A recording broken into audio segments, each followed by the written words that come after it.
ఇట్లాంటి అబద్ధాలతో ఎక్కువ కాలం బతకలేరు. క్యాబినెట్ అప్రూవల్ ఉందని చెప్పిండ్రు. 96 క్యాబినెట్లు అయినాయి. 96 క్యాబినెట్లలో ఎక్కడ కూడా కాళేశ్వరానికి అనుమతి లేదు. నేను స్పష్టంగా చెప్తాను. ఇవాళ వారు కూడా ముఖ్యమంత్రి ఉన్నారు, మంత్రులు ఉన్నారు. క్యాబినెట్ మీటింగ్లు అవుతున్నాయి. వారు కూడా 10 నెలలకు ఒకసారి క్యాబినెట్ మీటింగ్ పెట్టాలి.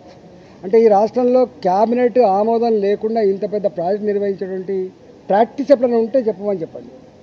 దానికి సంబంధించిన మొత్తం ఆధారాలు ఇస్తామని చెప్పినాం. ఇలా నేను ఇంకొక మాట కూడా చెప్తాను. నన్ను అడగడం కంటే కూడా నా మీద మాట్లాడుతున్నాను. కానీ ఆ క్యాబినెట్లో మంత్రులుగా పనిచేసిన వాళ్ళు ఒక ముగ్గురు అక్కడ ఉన్నారు. ఇప్పుడు ముగ్గురు ఉన్నారు అక్కడ. ఒకరు మంత్రి లేకపోవచ్చు కానీ ముగ్గురు మంత్రులు ఉన్నారు.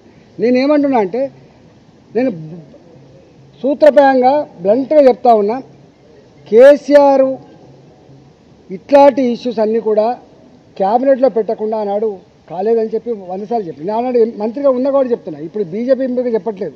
నేను ఆనాడు ఆర్థిక మంత్రిగా చెప్తా ఉన్నా. ఇంకా అన్ని డిపార్ట్మెంట్లకు కూడా ఆయన ఇచ్చిన ఇన్స్ట్రక్షన్స్ ఏంటంటే, మీరెవ్వరు కూడా ఏదైనా నిర్ణయాలు తీసుకున్నప్పుడు మీ శాఖలలో మీరే నిర్ణయం తీసుకోకండి, కష్టమవుతుంది.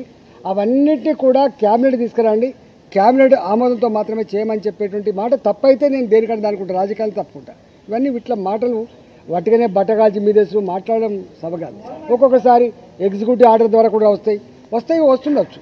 కొన్ని నిర్ణయాలు క్యాబినెట్ కొంచెం లేట్ అవుతుందంటే ఇవ్వాలనే జీవో ఇవ్వాలంటే ఇస్తారు కావచ్చు. కానీ రెక్టిఫికేషన్ కోసం మాత్రం మళ్ళీ ఆమోదం కోసం క్యాబినెట్కి పోతుంది.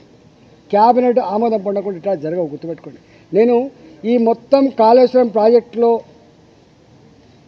ప్రాజెక్టులో అంతకు వేరే ప్రాజెక్టులు ఏవైతున్నాయో అవన్నిటి సంబంధించిన డాక్యుమెంట్స్ అన్ని కూడా మీ పేపర్లకు కావాలితే మీకు పంపిస్తాయి. ఇప్పుడు విచారణ జరుగుతూ ఉంది కాబట్టి పంపుతుంది. కానీ తప్పకుండా డాక్యుమెంట్స్ అన్నీ కూడా మీ ప్రెస్ వాళ్ళకు పంపిస్తా. మీరు మొత్తం స్టడీ చేయండి, దాన్ని మొత్తం బయటపెట్టే ప్రయత్నం చేయండి. మొన్న నేను TV9కి పోయినా, నేను చూపించిన ఇది ఉంది, మీరు ప్రసారం చేయమని చెప్పి.